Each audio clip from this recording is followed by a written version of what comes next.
Hey, welcome back to the channel. It's awesome that you're tuning in. So with this video, we are going to take a close look at the racing wheel from Madcatz. So I already pointed out this device has been made for the N64 back in the day and also for the PlayStation 1.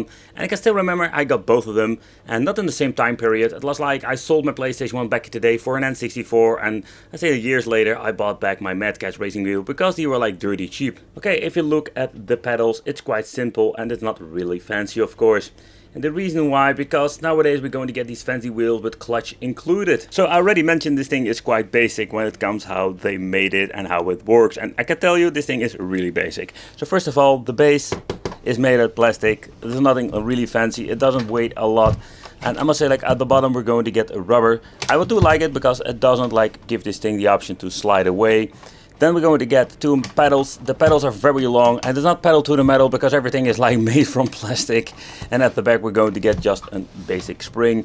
And a little bit of a bummer, but both pedals have the same tension. So for the brake and acceleration there's nothing really, let's say, special over here. The connection, that is even like made of plastic, as you can see here, only beside the bolts that are inside here. Like, there's nothing really fancy. It's like cheap to the cheap to the maximum level. And behind the shifter here we can find the connector where we're going to plug in the pedals itself. But let's talk about the racing wheel, or it's not really a wheel, to be honest, like in half wheel. It's kind of weird how this thing looks and what you can do with it. So first of all, again, there is no force feedback. It's like a spring inside and they'll give like the tension for the wheel, and it doesn't even have like the 360 degrees. It's like very basic.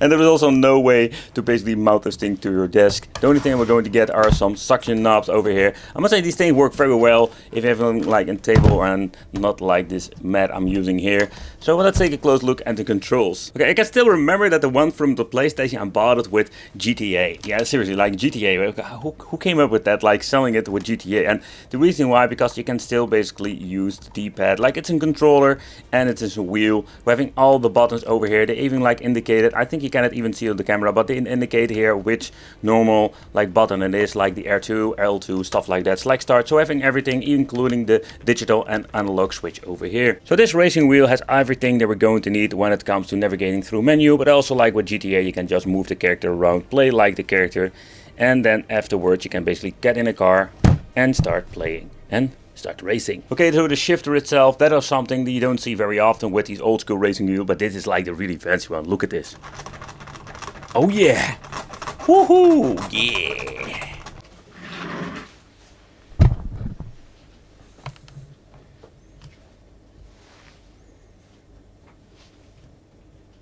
Okay, so let's try this mini game first. Okay, damn, don't know which one button to press. You can even like use the steering wheel for this. But of course it's not really convenient, so just going to use this D-pad instead.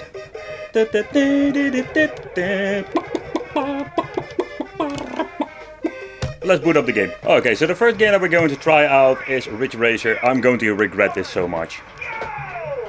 It's kind of big dead zone in the pedals. But I find it's quite responsive when it comes to the steering wheel. Here you can see we have no dead zone whatsoever. So, oh, but it is really sensitive. Oh man, this is horrible. Oh, come on, come on. I can say like Ridge Race Revolution is a quite challenging game to play, but with a racing wheel it's it's just going to be like to the next level. Well, it's such a fun thing to do. Woo! No rumble function, no force feedback. Yes, yes, yes, I can do it. And freaking drift. Yeah, I'm going. Shut that up, shut that up. You're not the freaking one using a Madcatz racing wheel. Oh. Oh man, I love these like hardcore style music in this game. Come on, I can beat him. Well, if you're playing for a long time, you're going to get used to this racing wheel. And I was surprised basically like how good this thing actually works. I can still remember like having a lot of racing wheels back in the day, and those freaking things never work, you know, like getting this gigantic dead zone, especially with PC games. Oh yeah.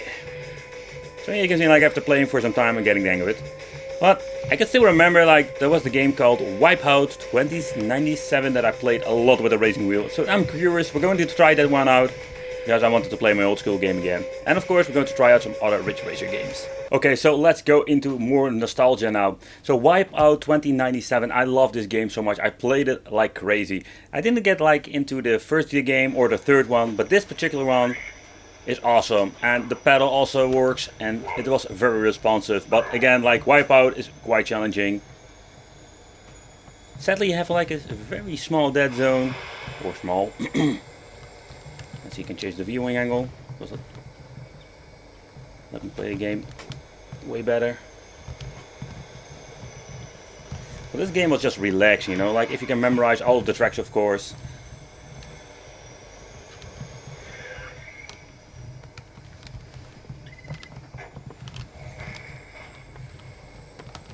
It was such a fun game to play. But again, you need to get used to this. If you play it a lot with a controller, it's going to be very challenging.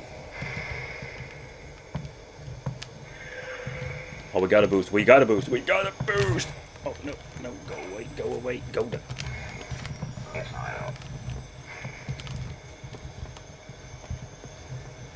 But this game is such a big pain in the ass if you want to play sometimes. Autopilot! Woohoo! Okay, so a fun thing is to see is like when you're pressing the analog or digital button in position, you can see over here down, the controls are all going ape shit. So that's the reason why we need to have like at least a digital or analog solution.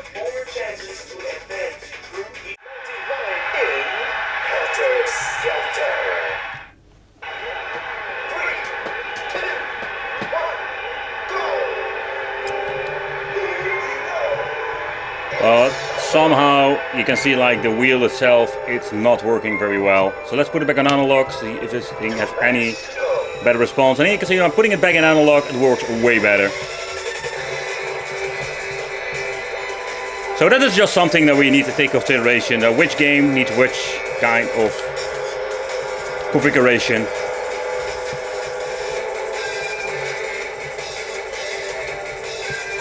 But this game is such a relaxing game to play.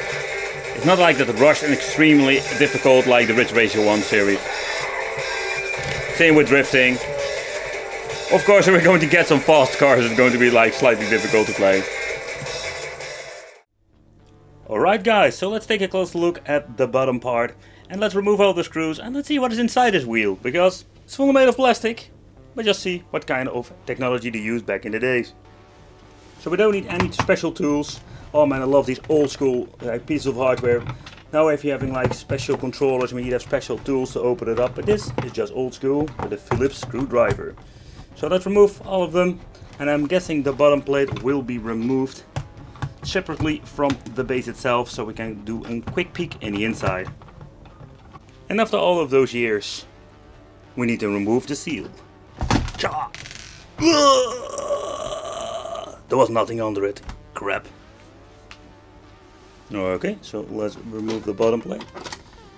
Let's see if I did my job right. Oh, there's always such a pain in the ass. There's one part that has like a single thread still connected. Come on. Freaking stupid freaking. Okay, so this is kind of hilarious if you ask me. So they just basically added two pieces of plastic with some metal inside just to give this thing some weight because it's all made of plastic. Alright guys, so let's take a close look in the inside. So the way how they made it is quite genius. But the way how they also made it is quite cheap. Here you can see like they are using these very thin cables. Like this is absolutely like horrible, and they went hot glue crazy. Another thing I noticed when opening up, I had this substance on my fingers, and here we're going to get like the hot glue, but the hot glue is not gluing anymore because it's already loose. So that happens with hot glue when it's like 15 years old or something like that.